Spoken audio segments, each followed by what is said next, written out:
ND24 তেখেতে এটা সাক্ষাৎকাৰ দিছে আপোনালোকে হয়তো জানে ND24 তেখেতে সাক্ষাৎটো এনেকুৱাকে দিছে মোৰ হৃদয় চুই গৈছে দুলু আহমেদ ডাঙৰীয়াই তেখেতে নিজে গৈ কেনে ছিংগাপুৰত নিজাববীয়াকৈ 7 ঘণ্টা তেখেতে তাত বহি কেনে গোটেইখিনি অনুসন্ধান কৰিছে তেখেতসকলৰ পৰা জানি লৈছে 7 ঘণ্টা বহি কেনে তেখেতসকলৰ যিখিনি কৰণীয় আছিল আৰু মানে ছিংগাপুৰ পুলিচত তেখেতসকলে তেখেতৰ আগত অৱগত কৰিছে কিন্তু দুলু আহমেদ ডাঙৰীয়া এটা কথা আক্ষেপ কৰি কৈছে যে দুলু আহমেদ তেওঁ ব্যক্তিগত হিচাপে গৈ কেনে তেখেতে তাত এখন এজাহাৰ দিব পাৰিছে আমাৰ চৰকাৰৰ ফালৰ পৰা কৈছে যে তাত গৈ কেনে SITৰ একো কাম নাই কিন্তু দুলু আহমেদে এইটো কথা আক্ষেপ কৰিছে যদি মই এজন ব্যক্তিগত হিচাপে গৈ কেনে তাত এখন এজাহাৰ দিব পাৰো কিন্তু চৰকাৰৰ ফালৰ পৰা SIT তাত যাব নোৱাৰাৰ কোনো কথাই নাই আৰু তেওঁ যাই কেনে তেওঁ যিখিনি অনুসন্ধান কৰিছে তেওঁ যিখিনি গম পাইছে কোনো মানুহ আপুনি আৰু এটা তেওঁ কথা কৈছে যে ছিংগাপুৰ পুলিচে এটা কথা কৈছে যদি দুলু আহমেদ ডাঙৰীয়াই কৈছে যে আমাৰ জুবিন গাৰ্গৰ ফেমিলিৰ ফালৰ পৰা যেনে আমাৰ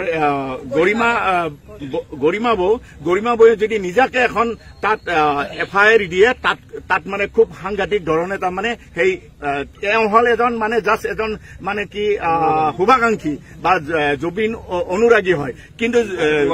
তেখেত ৱাইফ যিহেতু তেখেতে যদি এৰাৰ এখন দিয়ে ছিংগাপুৰ পুলিচে তাৰ মানে খুব সুন্দৰভাৱে তাৰ মানে খুব কাহাকে তেখেতসকলে ইনকুৱাৰীটো কৰিব মানে দুলু আহমেদৰ ডাঙৰীয়াৰ কথাখিনি যোৱাকালি যিখিনি মই ND24ত শুনিছো সেইখিনি কথা কৈছো এইটো এটা খুব ডাঙৰ কথা যে এজন ব্যক্তিগত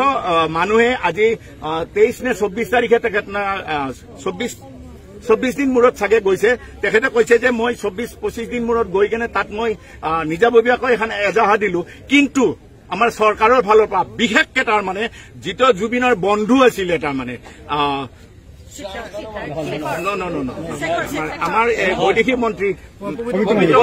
পবিত্ৰ মাৰ্ঘেৰিটা প্ৰথম মেনেজাৰ তেখেত পবিত্ৰ মাৰ্ঘেৰিটা তেখেত নিজে যাব লাগে মানে দুলু আহমেদৰ কথা হল কি পবিত্ৰ মাৰ্ঘেৰিটা প্ৰথম দিনাই 19 তাৰিখে তেখেতৰ এই ঘটনাটো ঘটিছে 20 তাৰিখে তেখেত যাব লাগিছিল যেহেতু এটা চেন্ট্ৰেলৰ এটা বৈদেশিক মন্ত্ৰী হয় তেখেতৰ জুবিন যেহেতু তেখেতৰ সাংঘাতিক ধৰণে বন্ধু আছিল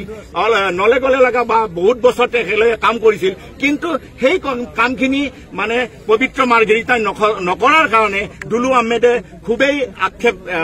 হেৰি কৰিছে তাৰপিছত ইপিনে ND24ৰ যিজন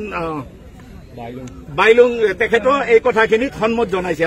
তেখেতে যাব লাগিছিল আৰু এই কামটো তেখেতে কৰিব লাগিছিল যিটো 20 দিন 22 দিন মূৰত দুলু আহমেদে কৰিছে সেই কামটো একদিন পিছতে গৈ কেনে পবিত্ৰ মাৰ্ঘেৰিটাই কৰিব লাগিছিল এইটো এটা আমিও গৰিহণা দিছো পবিত্ৰ মাৰ্ঘেৰিটাক সাংঘাতিক হিচাপে গৰিহণা দিছো পবিত্ৰ মাৰ্ঘেৰিটা মুৰ্দাবাদ পবিত্ৰ মাৰ্ঘেৰিটা মুৰ্দাবাদ পবিত্ৰ মাৰ্ঘেৰিটা মুৰ্দাবাদ তেখেত যেহেতু এটা আমাৰ